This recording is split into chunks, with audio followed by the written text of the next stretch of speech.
You wouldn't trust someone finishing a 20-kilometre triathlon to fly a fully loaded passenger plane. Yet pilot fatigue is a contributing factor in around 1/5 of all fatal air crashes. So what are the causes of fatigue, and what is being done to prevent it? An individual feels the effects of fatigue when sleep loss or a disruption of cardiac rhythm occurs. Fatigue is a very difficult condition to notice, especially in oneself, as people are generally not reliable judges of their own fatigue levels. There's something called homeostatic pressure that builds up as we are awake, and that pressure becomes almost overwhelming after a certain amount of time, to the extent that there is evidence that the brain catches up on sleep periodically, almost unconsciously. And so there are periods of micro-sleep that occur after a certain amount of sleep deprivation. What Dr. Avani is describing happened to John Michaels after 30 hours awake, driving home from a day's fishing. I'd say the speed limit was 100 and I was going about 80. I'd slowed down a bit because of my condition. So I was a bit cautious, but I didn't expect, this. Airlines put procedures in place so that fatigue is not unreliably self-assessed, as Captain Holt explains. That's why we always have two pilots. So we have a challenge and response system to everything we do. Like when we make an entry into the computer, the flight management computer, we always get the other guy to respond. So we're always trained to recognise when the other crew member is not responding. So by having very standard procedures and saying, you've got to check this, so we'll execute that change to the flight management or the navigation. If the guy's not responding, there's a bit of a clue there. So that's why we have these solid procedures that are always, on takeoff and in landing, the guy's got to respond to certain calls. So they're all the sorts of things. In a subtle sense, like in the cruise, if guys are sort of nodding off, you'd get a feel for that. And that's happened to me, and I'm sure it's happened to every other airline pilot in the world as well. So it's a matter of speaking up and saying, look, I am tired, I'm going to have a nap, or keep an eye on me, So it's a normal conversation every day on every flight deck. The consequences of not addressing the issue of fatigue can potentially be catastrophic. I knew I was tired, I knew I was swerving, and I feel like a 5-minute break could have helped, possibly. I mean, I didn't really expect the consequences, and the consequences were very severe. John took away some valuable lessons in fatigue management after the accident. Mr. Holt describes these lessons in practice on the flight deck. Yeah, so what they've got, they have a fairly mature system now. So in our organisation, NASA response, they've recognised that people need to rest for long tours of duty. So what they do is they provide our flight administration manual, which is our Bible that governs what we do in a procedural sense. It says that, okay, you tell the other pilot you're going to have a rest. You might pre-order drinks for 30 minutes' time. And you say to the flight attendants, I'm going to have a rest for 20 minutes, so I want you to bring me a cup of coffee in 30 minutes, so that in case the other guy fell asleep, there's a backstop there, but generally that's not needed, of course. And you just tune out, close your eyes. Anything more than about 20 minutes, you start to get into that deep rhythm sleep, which is hard to wake up from. So we don't advocate having naps for any longer than 20 minutes, but a 20-minute nap will sort of sort you out for 3 or 4 hours is generally the accepted rule. Fatigue has been the cause of 18 fatal accidents globally in the last 17 years. One such accident was the Kogan Air flight from New York to Buffalo, which claimed the lives of 49 people. It's fair to say that there are accidents around the world. There was a Dash 8 accident in North America a few years ago, which was quite well identified, where the pilots had sat around for 12 hours and then gone to work. They had their first duties cancelled, and they were both commuters, so they'd both flown in, and then they sat around for 12 hours, got right to the bottom of their circadian rhythm, and then flew late. And they had an accident where they didn't recognise the aeroplane was engine iced up. It was a Dash 8, so a pretty mature sort of operation, and they crashed and killed people. So fatigue is a really important part of our operation, or recognising fatigue. So, and there's been lots of accidents have been attributed to fatigue over the years. So it's just one of the many things we have to deal with. Such occurrences lead us to question whether regulations and company practices relating to crew rostering require updating in order to reflect what appears to be an increasing safety issue. Introducing fatigue risk management systems build on the Civil Aviation Safety Authority's basic regulations on managing fatigue. Fatigue risk management is becoming very topical.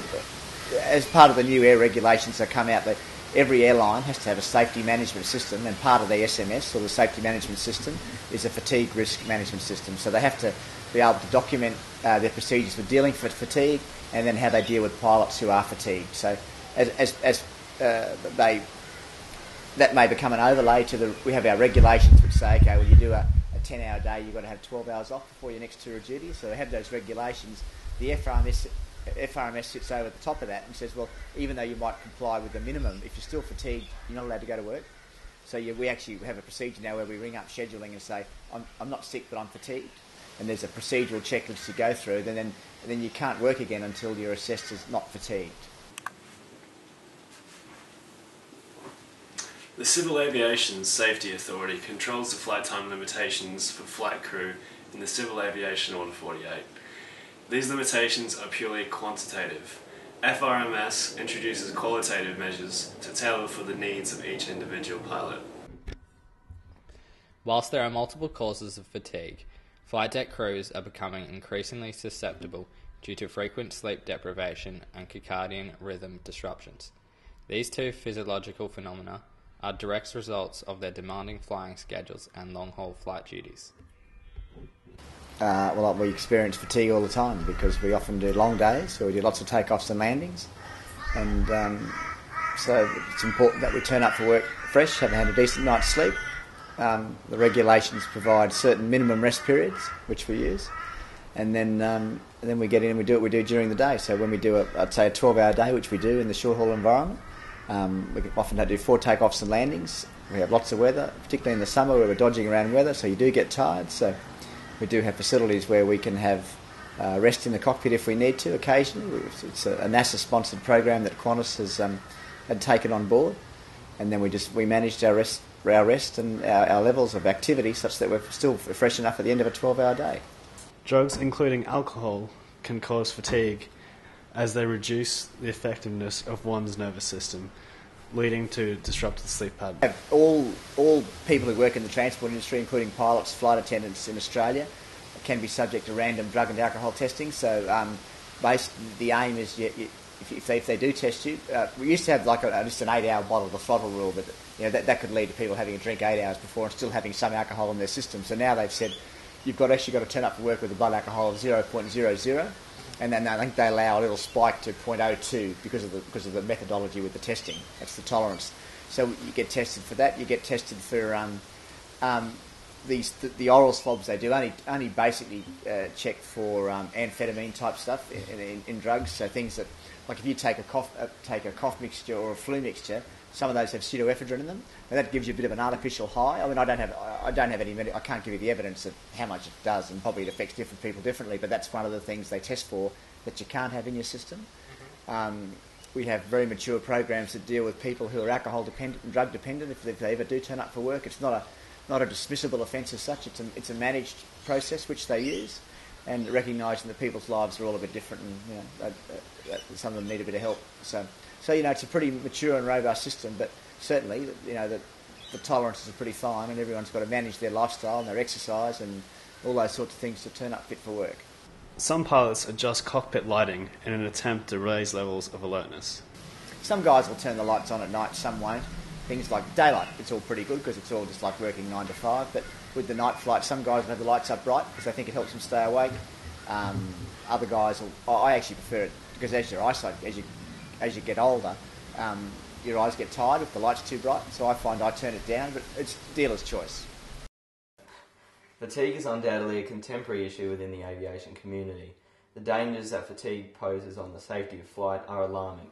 However, by knowing the symptoms of fatigue, pilots are able to, while difficult, self-diagnose and potentially avoid the issue. Prevention of flight deck crew fatigue can be achieved by something as simple as lifestyle choices, including diet and appropriate sleeping habits, or by the use of various pre- and post-flight techniques, such as the use of synoptics before flight duties or mid-flight napping. Aviation organisations and airlines should ensure that there is an appropriate fatigue risk management system in place as a preventative measure from an exhausted and unsafe flight deck. Although fatigue is not normally the sole direct cause of an accident, it can greatly contribute to the chain of events which lead to an air crash. Although fatigue will never be completely abolished within the aviation industry, by implementing suitable countermeasures, the incidence of fatigue within the industry can be greatly reduced.